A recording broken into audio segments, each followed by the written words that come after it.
बिस्मिल्लाहिर्रहमानिर्रहीम। अस्सलाम वालेकुम नाज़रीन, आप यूट्यूब चैनल देख रहे हैं। मैं इमरान खान हूँ। आज मंगल है और आज मंगल का दंगल है। पाकिस्तान तहरीक इंसाफ को आज साबित करना पड़ेगा कि इमरान खान साहब की कैद तन्हाई के खिलाफ वो फैसला कुन कोई तहरीक चलाना चाहते हैं या इसका फैसला करवाना चाहते हैं। देखिए, आलमी मीडिया में ये खबरें चल रही हैं और बार बार चल रही हैं। आलमी मीडिया इसके ऊपर आवाज़ उठा रहा है। इमरान खान साहब की साबिका अहलिया जमामा गोल्डस्मिथ, उन्होंने भी इसके ऊपर आवाज़ उठाई। उन्होंने भी कहा कि बच्चों से बात तक नहीं करने दी जा रही इमरान खान साहब को, ऐसा कैद तन्हाई में रखा है। उन्होंने जो मेहदी हसन है, उनका जो इंटरव्यू हुआ था ख्वाजा आसिफ का, मेहदी हसन ने ट्वीट किया, उसके ऊपर उन्होंने को ट्वीट करते हुए या उस पोस्ट के ऊपर दोबारा उसके ऊपर कमेंट करते हुए उन्होंने लिखा कि हत्ता कि वो बच्चों के साथ भी इमरान खान साहब की बात नहीं करवाई जा रही। तो आलमी मीडिया, रॉयटर्स है या बाकी अमेरिका के, यूरोप के मीडिया हैं, वो रिपोर्ट कर रहे हैं कि इमरान खान साहब की एक कैद तन्हाई है और उनके साथ लगातार ज्यादती बढ़ती जा रही है और उनकी हिफाजत के हवाले से या उनकी ज़िंदगी के हवाले से उनकी फैमिली को खदशात हैं, खासतौर पे उनके बेटों और उनकी बहनों के हवाले से स्टेटमेंट बताए जाते हैं। तो आज मंगल का दिन है। बड़ी तादाद में कारकुनान और रहनुमा जो है, उन्हें हदायत की गई है कि वो सारे के सारे अडियाला जेल के बाहर पहुंचे। राना सनाउल्लाह साहब ने कहा कि हम क्योंकि ये आ रहे हैं अडियाला जेल के बाहर, तो हम इनको दूर रोकेंगे, करीब नहीं आने देंगे अडियाला जेल के। ये तो आज के दिन में पता चल जाएगा। अभी थोड़ी देर के बाद लोग आना शुरू हो जाएंगे। जब आप ये वीडियो सुन रहे होंगे, लोग पहले जाएंगे इस्लामाबाद हाई कोर्ट, उसके बाद आएंगे अडियाला जेल की तरफ। तो कहां पे उनको रोका जाएगा, किस जगह पे नाके लगाए जाएंगे, कितनी सख्ती की जाएगी, ये सारी चीजें हमें अगले चंद घंटों में पता चल जाएगी। लेकिन पाकिस्तान तहरीक इंसाफ ने एक और बात की है जो सुहेल अफरीदी ने भी की, कि नेम एंड शेम करेंगे। यानी वो तमाम लोग जिन्होंने इमरान खान साहब से टिकट लेके इलेक्शन लड़ा, उनके नाम के ऊपर वोट लिया, MNA बने, MPA बने, सेनेटर्स बने, चाहे वो पंजाब में या KP में, या वो लोग जिन्होंने टिकट लिया और वो वैसे तो इलेक्शन जीत गए लेकिन उनके खिलाफ फॉर्म 47 जारी हो गया, उनको हरा दिया गया, वो लोग भी, वुकला तंजीमें भी। तो इन सबको जो है वो अब बाउंड किया गया कि ये सारे के सारे पहुंचे अडियाला जेल के बाहर, क्योंकि आज इमरान खान साहब की बहनों ने मुलाकात करने के लिए जाना। अब नेम एंड शेम किया जाएगा, सोशल मीडिया के ऊपर बड़ा तमाशा लगेगा। जो लोग नहीं पहुंचेंगे उन्हें बड़ा सॉलिड रीजन देना पड़ेगा कि क्यों वो अडियाला जेल के बाहर नहीं पहुंचे, जब पार्टी ने कॉल की थी कि सारे लोगों को अडियाला जेल के बाहर पहुंचना है इमरान खान साहब की बहनों के साथ यकजहती करने के लिए, ताकि इमरान खान साहब की बहनों की अपने भाई के साथ मुलाकात हो सके और इमरान खान साहब की खैरियत दरियाफ्त की जा सके। पाकिस्तान तहरीक इंसाफ के लोग ये भी बता रहे हैं कि सामान कौन सा लेकर जाना है। यानी कई लोगों ने वीडियोस जारी किए कि जनाब इसमें आप ये सामान ले आए, आपको वहां जरूरत पड़ सकती है, अगर लंबा धरना देना पड़े तो आपको सर्दी का सामान भी होना चाहिए, थोड़ा बहुत खाने पीने के लिए भी होना चाहिए। दूसरी जानिब हुकूमत ने क्या किया, हुकूमत ने जो है वो फौरी तौर पे दफ़ा 144 नाफिज कर दी है। रावलपिंडी में 3 दिन के लिए दफ़ा 144 लगाई गई है, जबकि इस्लामाबाद में 2 माह के लिए दफ़ा 144 नाफिज कर दी गई। आप अंदाज़ा करें ये निज़ाम इमरान खान साहब से कितना डरा हुआ है। गौर करें, इन्होंने पिछले 850 दिन हो गए इमरान खान साहब का एक झलक कौम को नहीं दिखाई, एक झलक। कोई ऐसा सियासी कैदी पाकिस्तान की तारीख में है जो इतने लंबे अरसे तक उसकी कोई फोटो, कोई वीडियो, कोई चीज बाहर नहीं आई, वो अदालत में पेश ही नहीं किया गया बाहर लाके। अडियाला जेल के अंदर ही सबसे कैमरे ले लिए जाते हैं, मोबाइल ले लिए जाते हैं, कोशिश की जाती है कि इमरान खान साहब का कोई फोटो, कोई चीज बाहर ना आए। सिर्फ एक फोटो बाहर आया था और पूरी दुनिया के अंदर ट्रेंड बन गया था, इतना वायरल हो गया था। एक छोटी सी ऑडियो इमरान खान साहब की बाहर आई थी, उसका इंपैक्ट आप देखें कितना बड़ा था। तो इमरान खान साहब जो है वो उन्हें बिल्कुल आइसोलेट करने के अलावा पाकिस्तानियों से बिल्कुल काट भी दिया गया है। और ये मिलिट्री एस्टेब्लिशमेंट कर सकती है, कोई कानून, कोई अदालत ये नहीं कर सकती। अदालत कभी नहीं कहती कि कोई बंदा बिल्कुल दिखाई ना दे, अदालत कभी नहीं कहती कि कोई बंदा बिल्कुल सुनाई ना दे। ये पाकिस्तान की मिलिट्री एस्टेब्लिशमेंट की स्ट्रेटजी है। एक कहावत है उर्दू की, आंख हो जल पहाड़ हो जल, कि जब आंख ही नहीं, आप देख ही नहीं रहे किसी को, तो आहिस्ता आहिस्ता वो गायब हो जाएगा। जब आंख नहीं है तो पहाड़ भी नहीं है, आपको दिखाई नहीं देगा। तो इमरान खान को हम देखने नहीं देंगे पब्लिक को, तो पब्लिक आहिस्ता आहिस्ता भूल जाएगी। जब लोग इमरान खान की बातें नहीं सुनेंगे तो लोग इमरान खान को भूल जाएंगे। ये पाकिस्तान की मिलिट्री एस्टेब्लिशमेंट को लगता है, लेकिन हो ये रहा है कि इसका उल्टा इंपैक्ट आ रहा है। और अब वो इतना डर गए हैं कि उन्हें आइडिया कि अगर 5 मिनट के लिए इमरान खान को अडियाला जेल से बाहर निकाला तो फिर 5 मिनट के बाद भी इमरान खान को अडियाला जेल के अंदर बंद करना मुमकिन नहीं रहेगा। लोग इस लेवल तक अग्रेसिव हो गए हैं, इस लेवल तक इमरान खान के मामले में खड़े हैं। देखिए, मैंने आपसे पहले अर्ज किया था कि ये गुजारा आसिम मुनीर साहब पे ही करेंगे। इन्हें आसिम मुनीर के साथ चलना पड़ेगा। उसकी वजह यह है कि जो कुछ शरीफ खानदान के लिए या मौजूदा रजीम के लिए आसिम मुनीर साहब ने किया, ये तो जनरल बाजवा भी नहीं कर सकता था। यानी जिस लेवल तक पाकिस्तान में अवाम के साथ मुखालफत ली है इदारे ने, इससे पहले किसी डिक्टेटर के दौर में भी इतनी मुखालफत नहीं ली गई जिस लेवल तक अब आसिम मुनीर साहब गए। तो इससे बेहतर आदमी नवाज शरीफ साहब को, शहबाज शरीफ साहब को, जरदारी साहब को नहीं मिल सकता जो इस लेवल तक आ जाए। तो आसिम मुनीर साहब इस लेवल तक आए और वही एक बेहतर चॉइस हो सकते हैं मौजूदा रिजीम की। अच्छा, जिन दोस्तों को ये लगता था कि ये आपस में लड़ पड़ेंगे, उनके लिए अर्ज है कि मैंने पहले भी कहा था कि इनके मफादात एक साथ है, लिहाजा अवाम को इन दोनों से लड़ना पड़ेगा। यानी जो इस वक्त एस्टेब्लिशमेंट की क़यादत है उससे भी, और जो सियासी माफिया पाकिस्तान में मौजूद है उससे भी, अवाम को खुद निकल के इन दोनों से लड़ना पड़ेगा। इन दोनों की आपसी लड़ाई का अवाम फायदा नहीं उठा सकती। फर्ज करें ये आपस में लड़ते भी हैं, फिर भी अवाम को इन दोनों को टिकाने लगाना पड़ेगा। सियासी माफिया को भी शिकस्त देनी पड़ेगी इलेक्शन के मैदान में, और अमली मैदान के अंदर जो पाकिस्तान की मिलिट्री एस्टेब्लिशमेंट है, जिन्होंने कंट्रोल किया हुआ निजाम के ऊपर, उनको भी शिकस्त देकर बैरकों में वापस भेजना पड़ेगा। अवाम को ये दोनों काम करने पड़ेंगे। तो अच्छी बात यह है कि दोनों इकट्ठे रहें और अवाम एक साथ इनका नाटका बंद करे, और वो वक्त आ जाएगा। मुझे इस बात पे भरोसा है कि एक दिन वो वक्त आ जाएगा। तो आज का दिन बड़ा अहम है। एक तो अनाउंस किया गया था कि रोड बंद कर देंगे, फिर कुछ लोग खैबर पख्तूनख्वा से ये कह रहे हैं कि रोड बंद करने हैं तो हर चीज ही बंद करें, फिर नाटका बंद कर दें वफाकी हुकूमत का कि जनाब आप हमारे लीडर को बंद किया आपने इलीगली, गैर कानूनी तरीके से, आप जुल्म जबर कर रहे हैं, लिहाजा हम भी आपको बंद कर रहे हैं। तो ये खैबर पख्तूनख्वा में आवाजें उठ रही हैं। अब उसके मुकाबले में आवाजें उठ रही हैं जनाब गवर्नर राज लगा देंगे, ये कर देंगे। गवर्नर राज कोई देखे लगाने की ख्वाहिश तो है, बार बार बात भी होती है, कहा जाता है कि हुकूमत खैबर पख्तूनख्वा की गिरा देंगे, हटा देंगे, ये ख्वाहिश भी है। और कोई पता नहीं जिस तरह के ये लोग हैं ये कर भी देंगे। इन्होंने इतने बड़े बड़े अजीबोगरीब काम कर दिए हैं, तो ये काम करना कौन सा इनके लिए वो प्रॉब्लम होगा।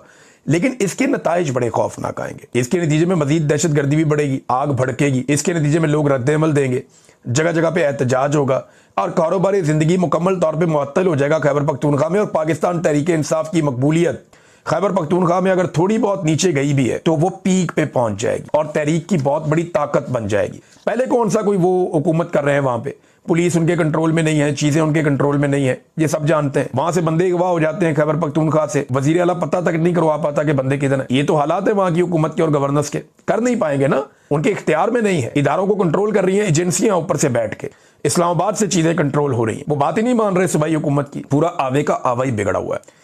लिहाजा ऐसी सूरत हाल में अगर हुकूमत इनकी चली जाती है और गवर्नर राज लग जाता है तो अवाम के अंदर ये कई गुना ज्यादा ताकतवर हो जाएंगे, और ये इनकी एक कॉल के ऊपर अवाम बहुत बड़ी तादाद में निकलकर सड़कें बंद कर देगी, खैबर पख्तूनख्वा बंद हो जाएगा, और एक अजीब मैस क्रिएट हो जाएगा पूरे खैबर पख्तूनख्वा में। अब जनाब ये लगाना चाहते हैं अपना गवर्नर, अगर तो देखें ना गवर्नर राज लगाना है तो पहले गवर्नर तब्दील करना पड़ेगा। कुंडी साहब से तो नहीं होना, पीपल्स पार्टी शायद माने भी ना। तो एक तो परवेज खटक एक ऑप्शन है, एक ऑप्शन जो सैफुल्ला बरादरान जो है, वो 3 रिटायर्ड जर्नैल भी हैं। एक तो जर्नैलों का भी दिल नहीं भरता ना, रिटायरमेंट के बाद भी इनको ओहदे चाहिए होते हैं, तो 3 रिटायर्ड जर्नैल भी हैं प्रायोरिटी के ऊपर कि इनमें से किसी जर्नैल को बना दिया जाए। तो हो सकता है वहां से कोई जर्नैल आ जाए, क्योंकि वहां ऑपरेशन भी करने हैं, मादनियत भी उठानी है खैबर पख्तूनख्वा से, और बहुत काम करने हैं, तो जर्नैल ज्यादा सूट करेगा, या परवेज खटक साहब भी सूट कर सकते हैं। तो अब देखना यह है कि आने वाले दिनों में होता क्या है। गवर्नर राज एक तरह का मार्शल लॉ ही होगा खैबर पख्तूनख्वा में। ये लगाने की जरूरत करते हैं या इस लेवल तक रिस्क लेते हैं या नहीं लेते, इसके ऊपर हम अभी इस बहस को यहाँ रोक लेते हैं, और जब ये एक्टिविटी होगी तो फिर आप इसका नतीजा भी देखेंगे। अब तक के लिए इतना ही, अपना ख्याल रखिएगा, अपने इस चैनल का भी। अल्लाह हाफिज़। जज्बाती तकारीर हुई, कुछ सहाफ़ी हैं उन्होंने बड़े अच्छे नुक्ते उठाए। मैं सुन रहा था मतीउल्ला जान साहब को, सिद्दीक जान साहब ने बड़ी अच्छी बात की जजेस के हवाले से, कि जो जजेस हैं उन्हें खराज तहसीन पेश किया जाना चाहिए, जो डट कर खड़े हैं। और जिस तरीके से अदलिया को ख़राब किया गया पाकिस्तान में आइनी तरमीम के ज़रिए से, अदलिया की आज़ादी और उसकी स्पेस छीन ली गई, इस पे बात की। कुछ जो सियासतदान हैं उन्होंने बड़ी शानदार बात की।